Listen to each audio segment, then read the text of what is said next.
Merveilleux lancement, je vous remercie infiniment. Bonjour à toutes et à tous.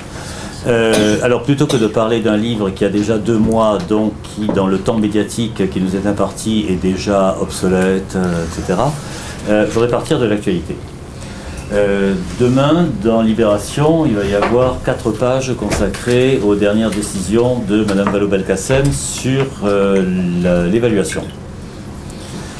Tout le monde sait maintenant qu'il est fortement question de prolonger au collège ce qui se fait déjà dans nombre d'écoles primaires, c'est-à-dire ne plus mettre de notes et évaluer avec des smileys et des pastilles vertes et des pustules rouges. Bon, ça semble anecdotique.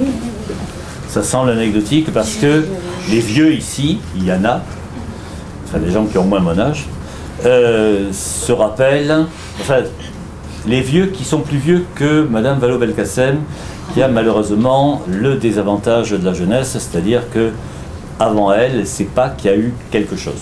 Et puis bon, elle a fait Sciences Po, pas très bien d'ailleurs, enfin bon bref, elle ne sait pas par exemple que les notes avaient été supprimées entre 69 et 72 par Olivier Guichard, ministre de droite. Alors, il faut bien suivre, hein. Il y a toute une série de mesures qui ont été prises par des ministres de gauche, qui avaient en fait été prises par des ministres de droite. Actuellement, c'est revendiqué comme des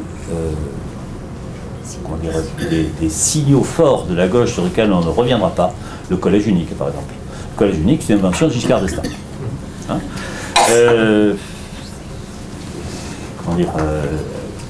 à l'époque, la FEN, qui a éclaté depuis, avait protesté énergiquement contre le collège unique. Je vous le dis, hein, on est en 77-78 à ce moment-là.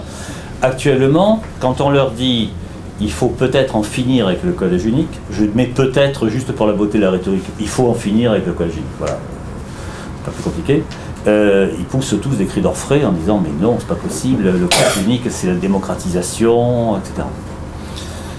Je reviens sur l'histoire des notes parce que c'est lié justement à cette histoire de démocratisation.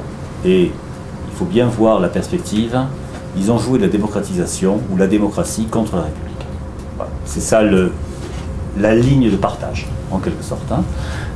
Si je voulais faire un petit peu d'histoire, je dirais que c'est les Jacobins contre les Girondins. Peu de choses de près. Et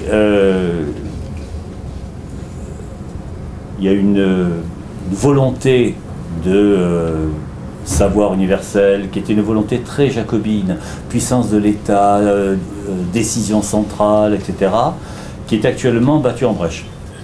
Je reviens sur l'histoire des notes, parce que c'est vraiment tout à fait symptomatique. Le prétexte sur lequel ils ont bondi, c'est les notes, c'est traumatisant. Alors on va faire un test, là, du temps où vous étiez élève. Je parie que tout le monde ici a eu de sales notes, d'une façon ou d'une autre. À part ceux qui n'ont eu que de bonnes notes, levez la main. Oh, il y en a qui prétendent là. Voilà. Et je ne suis pas sûr que ce soit traumatisant. En fait, quand on rencontre d'anciens copains de classe et qu'on évoque un tel qui saquait sauvagement, ça devient presque des bons souvenirs. Il faut savoir où est le trauma, en quelque sorte. Et le trauma n'est pas dans le 0, le 2 ou le 4 qu'on s'est pris en 6e ou en 3e, etc. Le trauma, il est à venir. Il est dans le mur dans lequel on va envoyer les gosses à la fin. Parce qu'à la fin, ils vont se retrouver quand même notés. On les aura mis dans du coton pendant le primaire.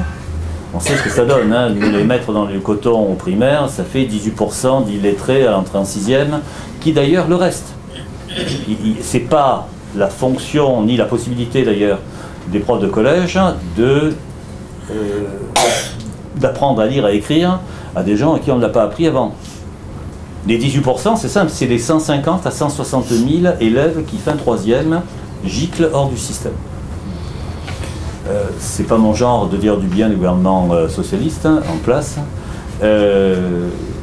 Mais il y en a au moins un qui a dit un jour un truc intelligent, c'était Emmanuel Macron, il y a un mois, lorsqu'il a dit « Mais les ouvrières des abattoirs de Bretagne, etc., sont majoritairement illettrées. Levée de bouclier, mépris de la classe ouvrière, patati patata. » En fait, il reprenait les statistiques fournies par la CGT. Voilà. Qui disait, eh ben oui, elles sont globalement illettrées, ce qui fait que beaucoup n'ont pas pu passer le permis parce qu'elles ne lisent pas le code. Et or, c'est important parce que si leur entreprise ferme, le boulot il est à 80 km. Il faut pouvoir y aller. Et elles n'ont pas les qualifications pour quoi que ce soit. Tout ce qu'elles faisaient jusque-là, c'était éplucher les volailles. 150, 160 000 gosses par an depuis 20 ans. Calculez. Calculez ce que ça représente dans la population globale. C'est gigantesque, absolument gigantesque. Ces gosses-là, on s'est dit, allez, on va les épargner, ils ont de mauvaises notes, on va leur mettre des points verts et des points rouges maintenant. À l'arrivée, à un certain moment, ils vont se retrouver quand même notés, que ce soit au brevet, que ce soit au bac, quelles que soient les notes que l'on met au bac, et tout le monde sait qu'elles sont factices, que ce soit surtout après. Hein, c'est-à-dire qu'il y a l'épreuve de réalité, le moment où on présente l'addition, c'est dans les BTS, dans les IUT, dans les facs, dans les classes prépa, alors n'en parlons pas. C'est-à-dire le moment où on leur dit, ben voilà, vous valez ça. Et ça, c'est insuffisant. Et de toute façon, ah bon, on ne vous l'avait pas dit avant? Ah non, j'avais des points rouges et des points verts. Je passe sur le fait que c'est un casse-tête chinois hein, de faire de l'évaluation en cochant des cases, etc. On passe un temps absolument monstrueux, on éparpille en quelque sorte l'histoire des compétences qui va bien avec le socle commun, enfin toutes sortes de choses dont il va falloir se débarrasser. Hein, si jamais on arrive à se débarrasser des gens qui sévissent dans l'école depuis 30 ans. Parce qu'il faut bien voir une chose, c'est qu'ils sont dans l'école depuis 30 ans, quels que soient les régimes. Lorsque je disais que Olivier Guichard avait fait ABCDE, si vous vous rappelez, ça donnait ABCDE, c'était base 5, mais ça donnait A plus A moins, donc on est passé à base 15. Donc tant qu'à être à base 15, on est repassé à base 20, c'est une expérience d'une stupidité rare. C'était la façon dont, à l'époque ça s'appelait l'UDR, si vous vous rappelez, avait vécu mai 68 en quelque sorte. C'est leur version à eux. Le collège unique, on sait ce que ça donne. Ils sont effectivement extraordinairement uniques, c'est-à-dire qu'on s'est débrouillé dans certains endroits, dans certains quartiers, pour regrouper tous les élèves qui avaient vraiment des difficultés. Il faut bien voir une chose, hein, tous ces démocrates qui ont voulu mettre l'école à la portée des plus humbles, fermer des guillemets, n'ont fait qu'une chose véritable, c'est de favoriser tout le système privé. Je rappelle que, alors là je vous donne des... Academia, ça s'est créé un peu après la réforme Jospin, qui est le début de l'apocalypse molle. Vous voyez, le moment absolu, hein, 89 à tous les niveaux. Juste après, 10 ans plus tard, c'était coté en bourse. Depuis 2002 ou 2003, ça fait rien. Et le chiffre d'affaires a explosé. De la même manière, les parents vont avoir le choix actuellement entre avoir des enfants à pustules vertes et rouges ou les mettre dans le privé. Et le privé déjà fait ça le comble. C'est-à-dire des gens comme ceux de la Fondation pour l'école, etc., multiplient les établissements. Ça a créé une demande absolument colossale, y compris chez des gens qui n'avaient absolument rien, ni de confessionnel, ni quoi que ce soit. Mais après tout, on le sait que ce sont des libéraux et qu'au fond, ils ont libéralisé le système, hein, véritablement. Donc, c'est le premier point. Deuxième point, alors, quand même une chose pour l'anecdote, hein, ils m'ont convoqué au ministère pour avoir, je suis leur caution de droite. Je ne sais pas d'où ils ont pris ça, mais enfin, j'ai été reçu par une ancienne élève de mon lycée, Thiers, à Marseille, qui s'appelle Agathe Cagé, qui est conseiller du ministre, normalienne, énarque, 12 500 € par mois, en tant que conseiller du ministre, et qui m'a dit, bon, ben, alors qu'est-ce qu'on fait? Je dis, surtout, faites rien.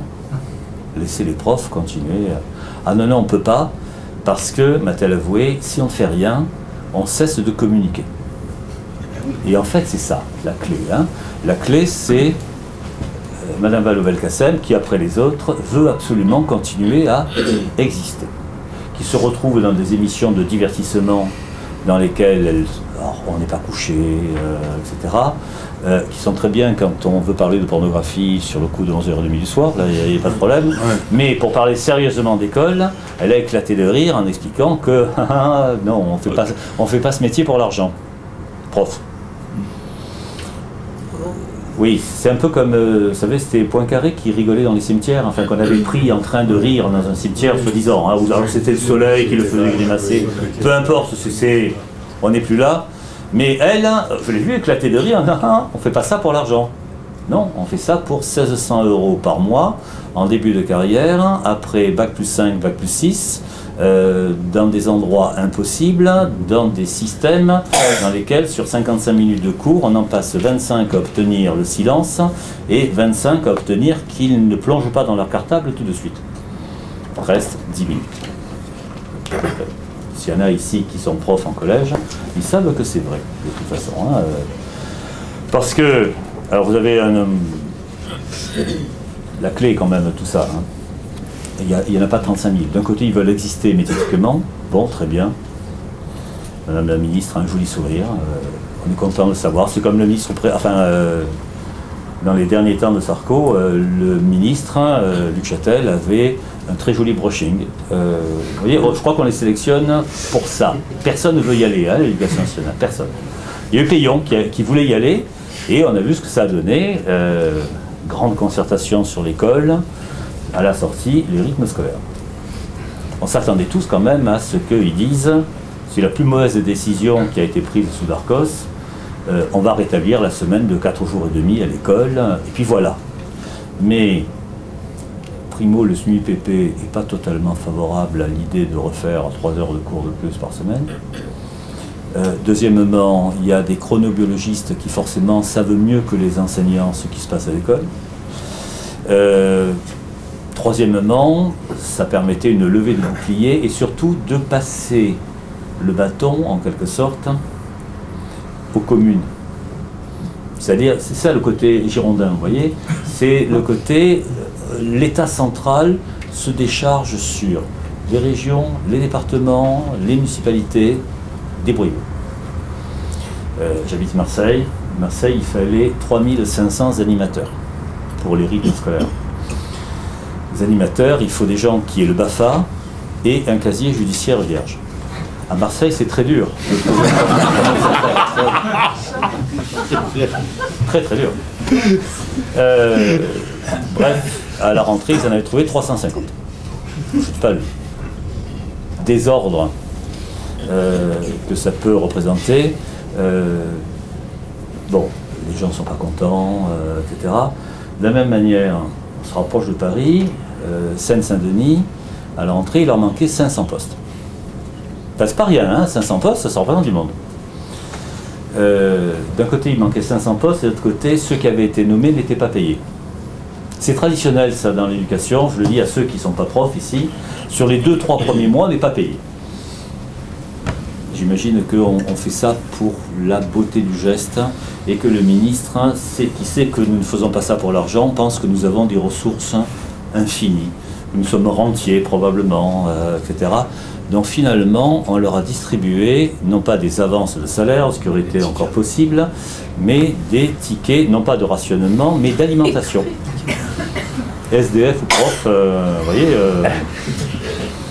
Et puis comme il y avait toujours ces 500 postes, les parents ne sont pas contents, hein, les parents et les enseignants, ils ont fait un ministère des bonnets d'âne. Comme l'un de mes blogs s'appelle Bonnet d'âne, je me suis dit je vais demander des droits quand même. Et ils ont décidé de faire un concours spécial Seine-Saint-Denis, auquel seront invités à participer tous les recalés de toutes les autres académies. Ça va faire donc de l'enseignement, on va dire, pas exactement à 2 vitesses, mais à 3 vitesses. Enfin, je veux dire, en Seine-Saint-Denis, ils auront tout ce dont on n'a pas voulu ailleurs. hein. Déjà que, actuellement, dans la plupart des concours, on arrive, les jurys, j'ai été au jury du CAPES de lettres pendant 5 ans, je peux en parler véritablement, on ne peut pas descendre la barre infiniment. En maths, ils l'ont descendu jusqu'à 6 de moyenne pour le dernier admis, il y a 2 ans. Voilà. Je ne sais pas ce qu'ils savaient, hein, celui-là. Mais les jurys, donc, n'arrivent pas à affecter tous les postes qu'on leur a donnés. D'abord, plus personne ne veut faire ce métier. C'est bien connu, tout le monde ne travaille plus que pour l'argent, d'ailleurs, même avec 5 millions de chômeurs. Plus personne ne veut faire ce métier. C'est parfois dangereux, même, à certains moments. C'est incroyablement mal payé. J'ai proposé unilatéralement une augmentation de 50% à la base du salaire de départ, etc. Ce serait la première mesure qu'il faudrait prendre. Il faut être bien clair là. Si jamais un jour des gens intelligents prennent le pouvoir, on va dire oui mais il n'y a pas d'argent, etc. C'est ça. On en trouvera. On trouvera. On sait où il y en a. De toute façon, le budget de l'éducation nationale est un budget pléthorique quand on compare avec les voisins européens. Et avec ce budget pléthorique, on fait infiniment moins bien. Sur le moins bien, quelque chose aussi dont je parle dans ce livre d'ailleurs au passage, sont les comparaisons internationales.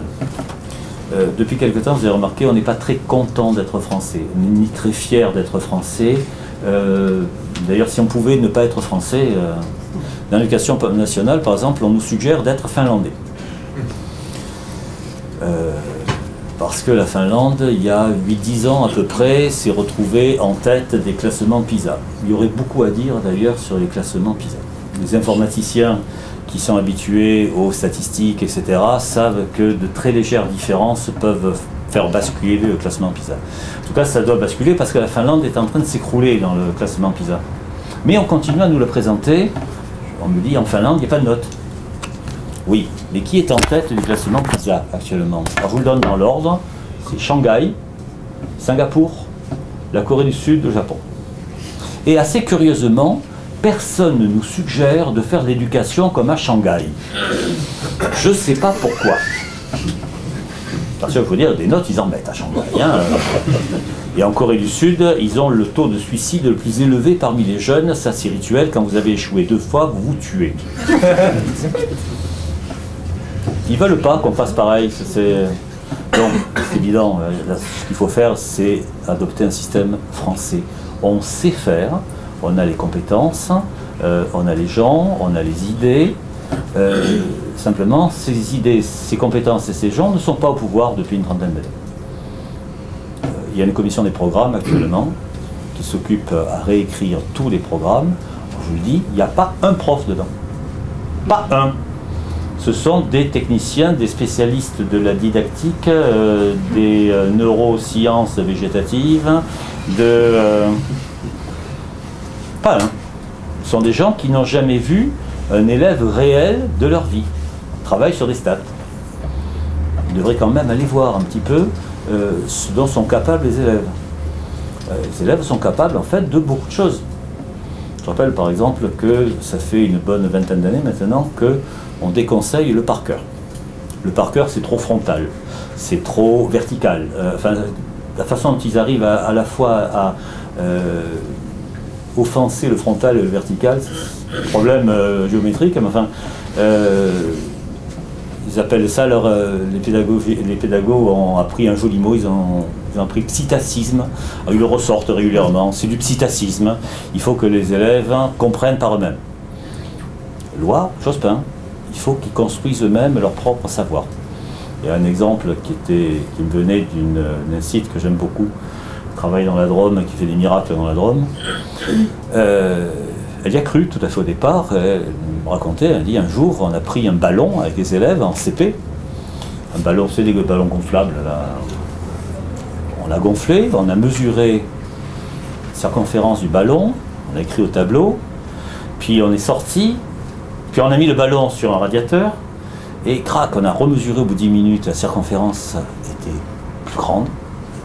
Et puis on a sorti le ballon dans la cour pour la récré et on l'a mesuré. Et puis la circonférence avait diminué. Et j'ai dit aux élèves, allez-y, construisez vos propres savoirs, expliquez-moi. Et elle racontait qu'en CP, 6 ans, ils ont un côté encore animiste à l'époque. Hein. Donc ils avaient imaginé que dans le ballon, il y a des petits bonshommes qui étendaient les bras, serraient les bras. Elle a laissé les délires... c'est bien, hein, du point de vue de l'expression, c'était pas mal, mais du point de vue de la physique, c'était moyen. Et au bout d'un quart d'heure, il y a un petit salaud, un fils de bourgeois probablement, qui lui a dit, dis maîtresse, si tu nous expliquais, ça irait pas plus vite. Et ils étaient tout à fait aptes à comprendre hein, la dilatation de l'air, après tout, on leur dit là comme ça, voilà, l'air se dilate. D'ailleurs, tes poumons aussi quand tu respires. Voilà, vous voyez, les enfants sont tout à fait capables d'apprendre des tas de choses. Le dernier article que j'ai fait pour Le Point, c'était sur l'anglais. Nous sommes nuls. Vous savez que nous sommes nuls en anglais? Nous sommes les plus mauvais de tout le monde occidental. Voilà, même les Bulgares sont meilleurs. Et, alors, je ne sais pas si vous voyez, nous sommes les plus mauvais en anglais, nous sommes également, en tant que profs, les plus mal payés de tout le monde occidental. Même l'Italie est passée au-dessus, juste après nous, il y a les Roumains.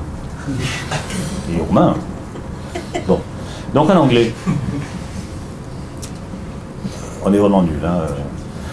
Je rappelle qu'au bac, par exemple, hein, actuellement, quand on interroge en anglais, on met de toute façon déjà la moyenne si l'élève arrive à dire quelques mots. Fuck you. 10. Deux points verts. Pourquoi? C'est très simple. En terminale, on a en moyenne 35 élèves et 2 heures d'anglais par semaine. Avec des labos qui ne sont pas prévus pour 35 élèves. Bref, vous calculez avec le temps de faire des exercices écrits, de ceci, de cela. Chaque élève, ça a été calculé, c'est pas moi, parle en moyenne 9 minutes par an. C'est pas assez pour apprendre une langue, vous voyez, de façon générale. On a divisé par 2 en 20 ans le nombre d'heures qu'il y avait en anglais. Parce que ça coûte du fric. Sauver les lettres hein, avait fait le compte sur les heures de français et avait calculé qu'en 25 ans, il y avait 500 heures qui avaient disparu au collège. Et ces 500 heures ont disparu. Alors, je le rappelle tout à fait au début du livre, il y a eu un jour un énarque mal classé, donc affecté au ministère de l'Éducation, qui s'est avisé que l'ensemble des cours se faisait en français. En maths, on parle français. Quand on fait l'histoire géo aussi, enfin, etc. Et donc, a-t-il dit, pour toute heure de quoi que ce soit, on va comptabiliser un quart d'heure de français. Puisque ça se fait en français. Donc, j'additionne des quarts d'heure. À l'ENA, ils savent faire ce genre de truc. Hein. J'additionne des quarts d'heure, ça me fait un certain nombre d'heures que je peux dégraisser de l'horaire de français. Ce qui va me permettre d'ailleurs de faire des activités vachement intellectuelles dans le primaire, du style découverte de l'environnement, apprentissage du permis de conduire, le vivre ensemble, qui sont des trucs totalement indispensables d'ailleurs.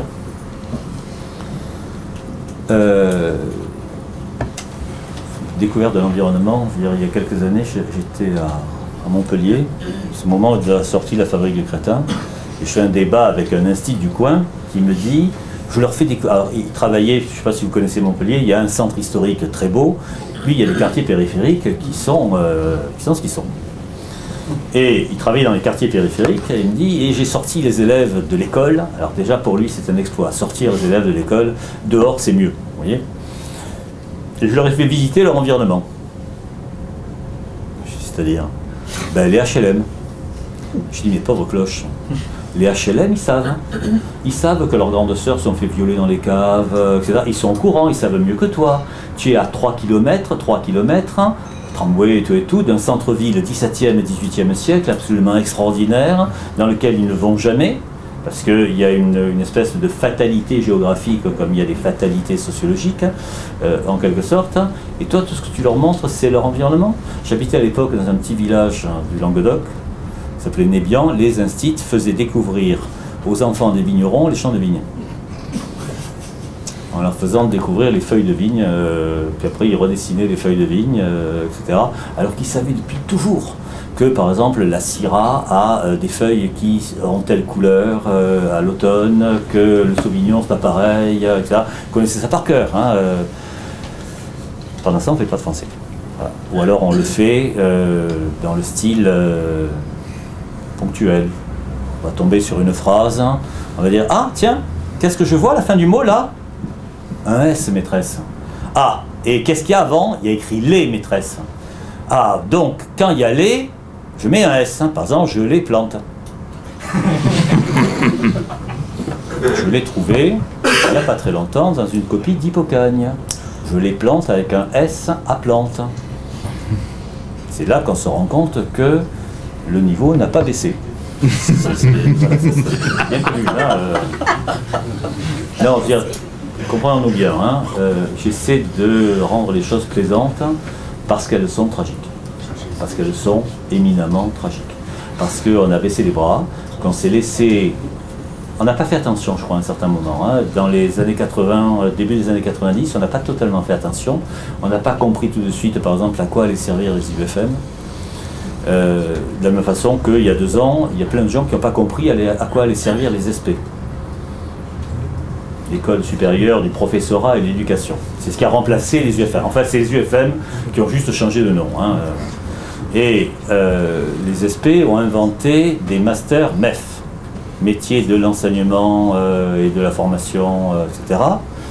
Et essaient de faire croire aux étudiants qui ne pourront pas passer les concours d'enseignement s'ils ne passent pas de master MEF, dans lesquels on fait essentiellement de la pédagogie.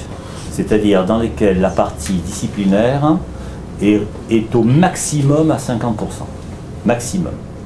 Ce qui fait d'ailleurs que, après, au CAPES de maths, on a 6. Et, parce que ils ont appris la pédagogie, mais comme ils n'ont pas de savoir disciplinaire, de toute façon, ils se font massacrer en classe. Parce que s'il y a une chose que j'ai apprise depuis 40 ans que je fais ce métier, c'est que les élèves ne respectent qu'une chose, véritablement, c'est le savoir. Voilà. Il n'y a pas 35 000, hein, c'est tout. Or, on a discrédité le savoir. Je rappelle qu'il y a plein de syndicats qui militent, par exemple, pour la disparition de l'agrégation. Et je peux vous dire qu'en même temps, les leaders de ce syndicat intriguent auprès du ministère pour avoir l'agrég sur tapis vert. Vous savez, voilà. Je pourrais citer 2 noms, hein, pas de problème. Et de la même manière, d'ailleurs, ils vous disent « Nous allons revitaliser les ZEP, baptisés REP+, etc. Mais nos propres enfants, on les met à l'école alsacienne, qui en est bourrée, de toute façon. Hein, c'est vraiment faites ce que je vous dis de faire, mais ne faites pas ce que je fais. On est dans une situation rigoureusement catastrophique. Déjà, la génération qui arrive là, au niveau fin d'études, en fac, a bénéficié de la réforme du collège, de la réforme du lycée, etc. Ils sont dans un état épouvantable. Les générations suivantes ne seront pas mieux. À terme, on va réaliser, alors là, c'est l'un des chapitres auquel je tiens d'ailleurs dans ce livre, l'idéal de ce qu'on appelle le protocole de Lisbonne, c'est-à-dire 10% de cadres, et le reste, hein, c'est taillable et corvéable à merci. Et pour qu'il soit bien taillable et corvéable à merci, dans le temps, vous savez, il suffisait de les mettre en dessous de 1500 calories, on savait qu'ils ne pouvaient pas faire la révolution. Mais là, ils n'arrivent pas à lire le mot révolution. Voilà. Si vous ne pouvez pas lire révolution, de toute façon, vous êtes très bien pour être, non pas au SMIC d'ailleurs, vous savez que plus personne n'est au SMIC, mais être à 80% du SMIC, etc. En CDD à 800 € par mois, après m'expliquer comment on mange et comment on se loge. Hein, et ben, l'école est en train de fabriquer des gens pour ça. Voilà. Personne, c'est marrant, s'il y a des enseignants ici qui demandent à leurs élèves qui veut faire au prof. Éclat de rire général.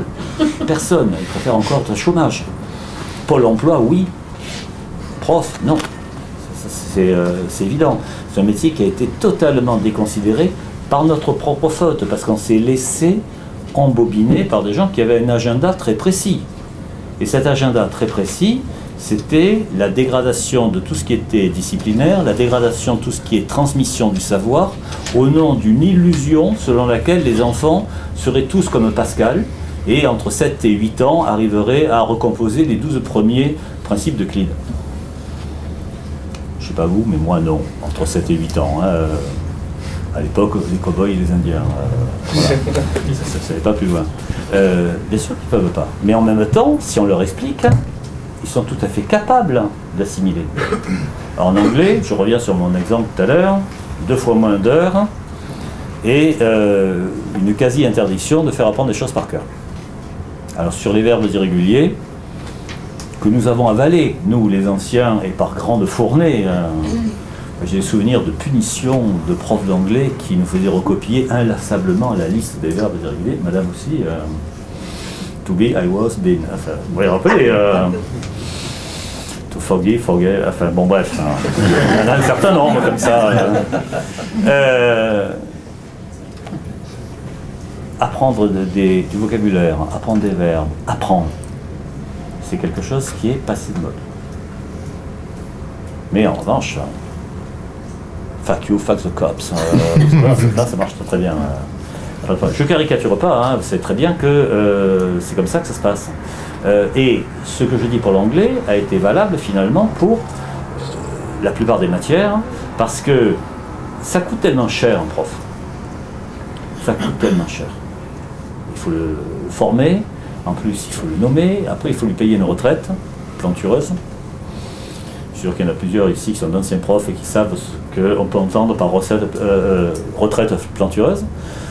De la même manière, deuxième décret qui vient de passer là il y a un mois, c'est l'interdiction du redoublement. C'est fini. Alors bon, je rassure quand même les uns et les autres, il y en avait déjà presque plus.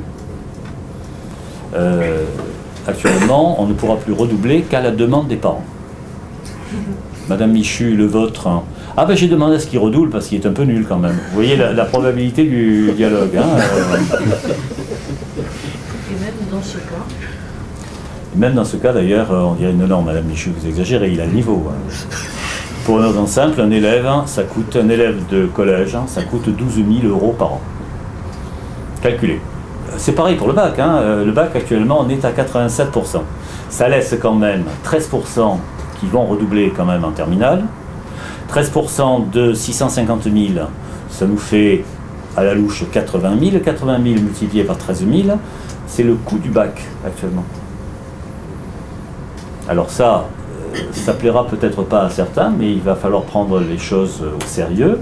Je propose dans ce livre de supprimer le bac, totalement, d'en faire un examen, enfin pas un examen, mais on donne un niveau de fin d'études et on laisse la totalité du supérieur libre de recruter qui ils veulent, selon les procédés qu'ils veulent. Que ce soit sur livret scolaire, sur concours, comme ils veulent, sur entretien, etc. De toute façon, ça finira par s'égaliser. Vous savez, c'est quand même un peu comme aux États-Unis, si vous connaissez un peu le système américain, ils ont tous les espèces d'examens de fin d'études, là, plus ou moins bien, et puis après, en fonction de ça, posent leur candidature à Harvard ou à Kansas City. Harvard est un peu plus demandé que Kansas City, mais ceux qui n'ont pas été pris à Harvard finissent toujours par trouver quelque chose. À Albuquerque, par exemple, il doit y avoir une fac sympa, etc., avec des Apaches pas loin, etc. On arrivera toujours à caser à peu près tout le monde. Le bac ne sert rigoureusement plus à rien, et je vous le dis, on ne peut pas revenir en arrière. Ce n'est pas possible. Parce que si on se met au bac à noter les élèves en fonction de leur réel niveau, on va avoir la première année 50% de chute. Au moins, hein, au moins. Où on les met? Où on les met? Je rappelle que les classes de terminale sont déjà à 35 élèves. Vous voulez en avoir 45? Je suis en prépa, je veux dire, des classes entre 45 et 55 élèves, c'est le lot normal en classe prépa, mais ce sont des classes extrêmement homogènes, etc. Et encore, je vous le dis, corriger 50-55 copies de 12 pages chacune, parfois c'est un peu long, hein, mais bon, on ne va pas se plaindre, on est là pour ça. Mais on peut plus en faire quoi que ce soit. De surcroît, on ne peut réformer le système qu'à partir du départ. À partir du départ, pareil, tout le monde sait qu'il y a des méthodes d'apprentissage de la lecture et de l'écriture, ou de l'écriture et lecture, enfin comme vous voulez, qui ont donné des résultats. Il y a eu des études même récentes, hein, qui datent de novembre 2013, sur le fait que les méthodes alpha-syllabiques marchent mieux dans des milieux défavorisés. Je rappelle que l'argument de tous ces imbéciles, ça a été les méthodes alpha-syllabiques, c'est bourgeois, et les méthodes, on va dire idéovisuelles, hein, vous savez que méthode globale, ça veut rien dire, on va dire idéovisuelle, méthode Foucault-Ambert, etc., ça c'est démocratique. Eh bien non, dans les faits, les méthodes B.A.B.A. marchent mieux avec des élèves qui, au départ, n'ont pas forcément un réservoir de mots considérable. On le sait, on ne le fait pas. Je rappelle qu'il y a d'excellents manuels qui s'échangent sous le manteau. Vous savez, il y a un côté conspiration hein, actuellement. Il y a quelques années, avant que les manuels en question existent, il y avait une amie, un site en région parisienne, qui utilisait Ratus, enfin, plus exactement, on lui avait fourgué Ratus, donc elle avait gardé les couvertures de Ratus, elle avait arraché l'intérieur, et dedans, elle avait mis la méthode Bocher. Elle avait gardé les couvertures parce que ils sont très inspectés quand même hein, dans le primaire, et ils voient souvent leurs inspecteurs. L'inspecteur était tout content d'ailleurs qu'elle utilise Ratus, qui est une méthode de merde, voilà, il faut dire les choses posément, hein, qui a détruit des générations entières d'élèves, etc., et qui a fait gagner de l'argent à Nathan, je ne sais plus, hein, c'est un marché quand même. Actuellement, je vous le dis, si vous avez des enfants en âge de commencer l'apprentissage, ou des petits-enfants, et que vous vouliez les récupérer intellectuellement parlant, il y a des méthodes diffusées par exemple par un organisme remarquable qui s'appelle le GRIP. Vous trouverez tout ça sur le net sans problème. Ils ont édité d'excellents bouquins qui fonctionnent très très bien, il n'y a pas de problème, et qui bien sûr ne bénéficient de rien. Ils avaient une subvention qui leur avait été, qui était montée à 80 000 € par an à l'époque de Darcos, et qui actuellement a été réduite à zéro. Voilà, un zéro absolu. Parce que bien sûr, il n'y a plus d'argent pour ce genre d'expérimentation. Il faut bien comprendre quand même que derrière, il y a à la fois, parce que ils demandaient en fait deux ou trois demi-postes, si vous voulez, qui auraient permis de gérer tout ça, etc. Et un peu d'argent frais, c'est rien, c'est rien. Quand on regarde par exemple, j'ai publié sur mon blog la liste complète avec leurs émoluments de tous les organismes qui reçoivent de l'argent du ministère de l'Éducation.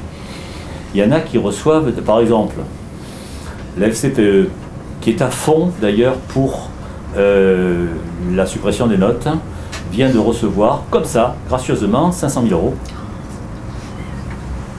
pour ses étreintes. Pression. Là, je vais dire des choses très désagréables. Alors, ceux qui ne veulent pas entendre de choses désagréables peuvent colmater les écoutilles. 2 mois après la loge Jospin, on a eu la première affaire de voile à Crève. 2 mois après.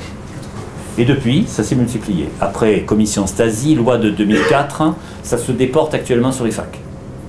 Je rappelle qu'il y a eu des problèmes, par exemple, à l'IEP d'Aix-en-Provence. Il y a un prof d'histoire qui faisait un cours sur l'histoire de la Révolution, un vrai spécialiste, qui a explosé parce qu'il avait une élève en burqa. Pas juste voilée, burqa, hein, les gants, etc. En disant, mademoiselle, vous êtes un cheval de Troie de l'islamisme. La demoiselle est sortie, a exigé et obtenu des excuses du directeur de l'IEP, qui entre-temps a été viré parce qu'il vendait aussi des diplômes de l'IEP ailleurs, hein, mais enfin ça c'est encore autre chose. On peut pas être bon partout. À la Sorbonne, il y a eu la même chose. À Saint-Denis, le directeur de l'IUT a des menaces de mort parce qu'il a voulu récupérer un local qui était à la libre disposition des étudiants, dans lequel étaient entassés des tapis de prière. Je vous rappelle, ça avait déjà été mis au point par le rapport Aubin qui date de 2002, tout ça, hein, sur le fait que les facs étaient déjà à l'époque plus ou moins cannibalisés. J'habite dans le Midi, je peux vous assurer que sur la fac d'Aix, une espèce de déferlement comme ça, et Madame Vallaud-Belkacem, il y a un mois, a autorisé les mères voilées à escorter les sorties scolaires.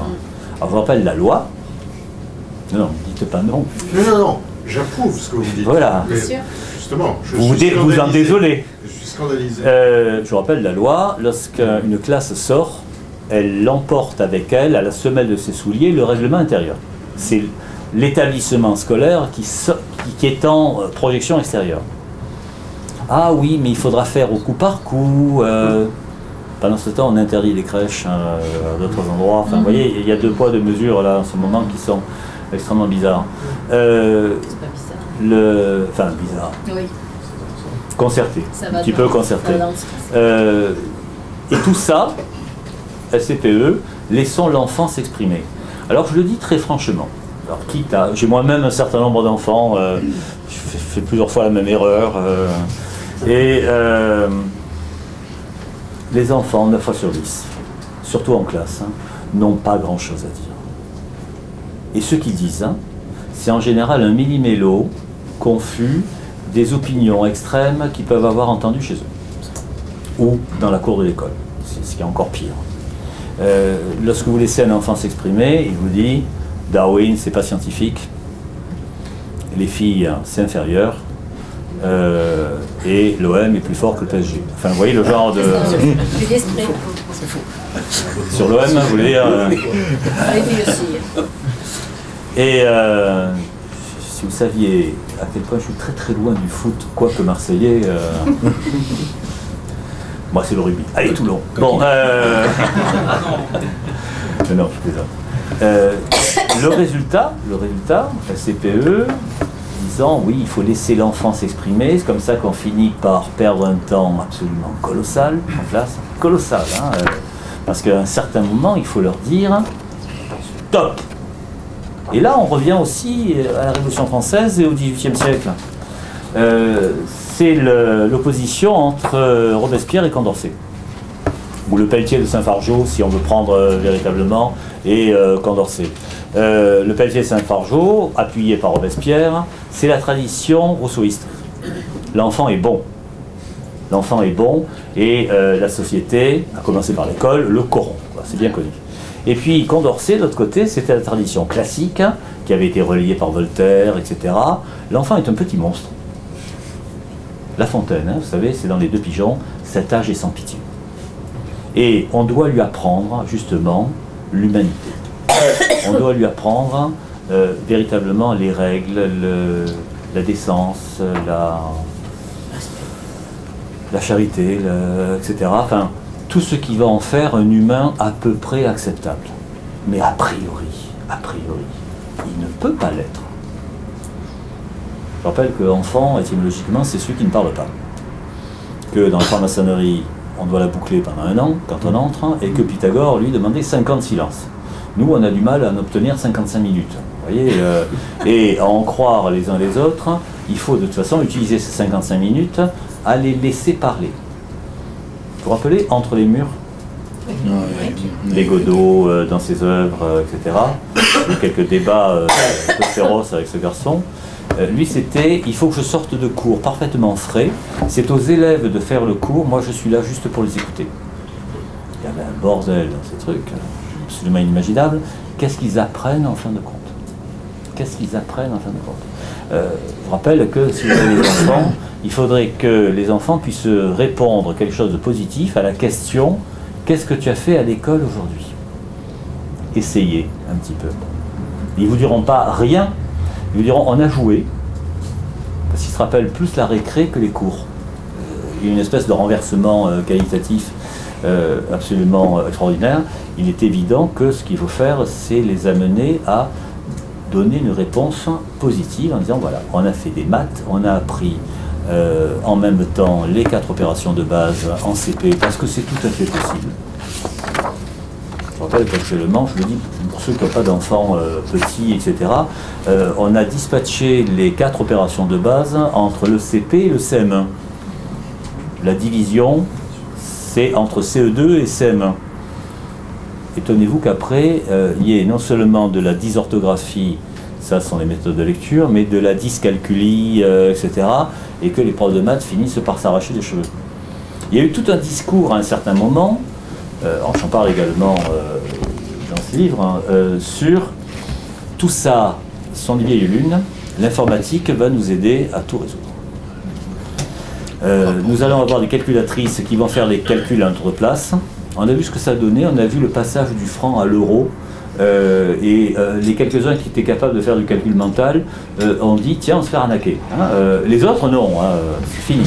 On a dit il y a des correcteurs sous Word qui vont nous donner l'orthographe. Alors, faites expérience. Il y a une dictée très célèbre qu'on appelle la dictée de Mérimée. Vous tapez la dictée de Mérimée sous Word, en particulier le début du deuxième paragraphe. Je ne sais pas si vous vous rappelez, quel que soit quelque exigu qui ait pu paraître à côté de la somme due, les arts qui étaient censés avoir versé à maintes et maintes fusillés la douairière ainsi que le marguillier. Et Word va tout vous souligner en rouge parce que pour lui c'est tout faux, de toute façon. Et il va vous faire des propositions abracadabrantesques, hein, comme disait Chirac. Parce que ce sont des machines.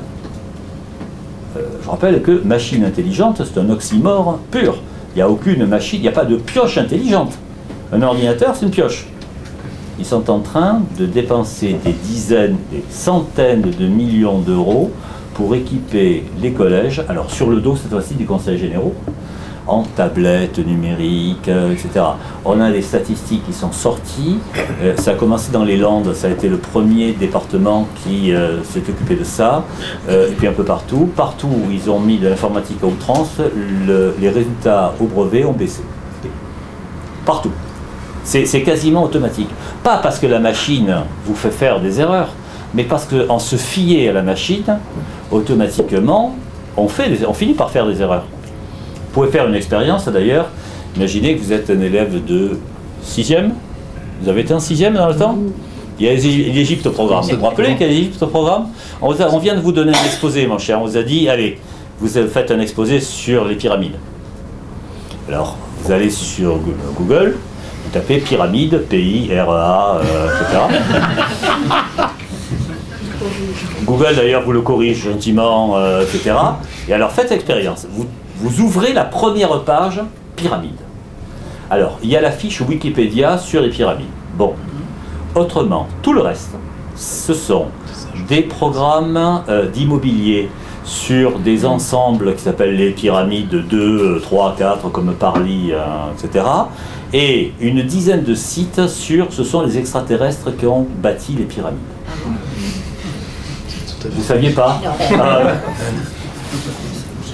Parce que Google vous classe ça en fonction des visites. Alors, les sites marchands, c'est autre chose. Les sites marchands paient pour être en tête de gondole sur Google. Hein. Mais il y a suffisamment de zozos pour croire que ce sont les Martiens qui ont bâti les pyramides pour que ça remonte dans les premières pages. Le gosse qui a 12 ans et qui tombe là-dessus, s'il n'a pas un prof, vous savez, quelqu'un qui a fait des études d'histoire, enfin un truc aberrant là, qui lui disent, tu regardes ça, ça, ça, ça et ça. Tu cherches non pas pyramide, mais pyramide, Khéops, le siècle, l'architecte présumé, etc. Et là, tu trouveras des informations. Si tu cherches juste pyramide, ils vont arriver en disant, mais oui, d'ailleurs, c'est bien sûr, si on prend la base de la pyramide de Khéops et qu'on multiplie par le carré de l'hypoténuse, on obtient la distance de la Terre à la Lune. Je suis sûr, hein, il y a des calculs comme ça. Ce qui est bien la preuve que ce sont les extraterrestres. Madame ne savait pas. Hein, vous voyez, vous avez bien fait de venir ça. Bon, l'informatique, hein, c'est juste un outil. On s'en sert. Hein, moi, je m'en sers beaucoup en cours maintenant. Hein, mais je suis à bac plus 1 ou 2, etc. Avec des élèves présumés bons. Et très souvent, et comme je parle, c'est-à-dire que ma pensée suit un certain fil. Et puis prend des chemins de traverse, et puis revient de temps en temps, etc. À l'occasion des chemins de traverse, je peux dire, tiens, cherchez juste tel truc là, tout de suite, tel tableau qui correspond à ce dont on est en train de parler. On évoque par exemple, je sais pas moi, il n'y a pas très longtemps, je faisais un cours sur les sources, le poids du roman historique dans la formation du romantisme. C'est un truc très très très précis. Donc, Walter Scott, Lucia di Lammermoor, Donizetti, et on a fait la fin du cours avec le grand air de la folie de Lucia di Lammermoor qui passait derrière, etc. Bon, c'est de l'animation, c'est joli, sympa, etc. Mais tout seul, jamais y trouver. Si je leur avais dit, bon, eh bien, débrouillez-vous, trouvez à partir de romantisme, roman historique, musique, trouvez quelque chose qui coïncide. Ils auraient mis, et encore ils sont bons, 20 minutes. Le prof est là pour leur dire quoi faire. C'est jamais qu'un outil. Il y avait d'ailleurs d'autres outils utiles aussi, ce truc vachement archaïque, qui s'appelle des livres. Il y en a un excellent ici qui s'appelle Tableau Noir. Et après avoir répondu à toutes vos questions, je signerai tous les exemplaires que vous voulez. Je vous remercie. Merci.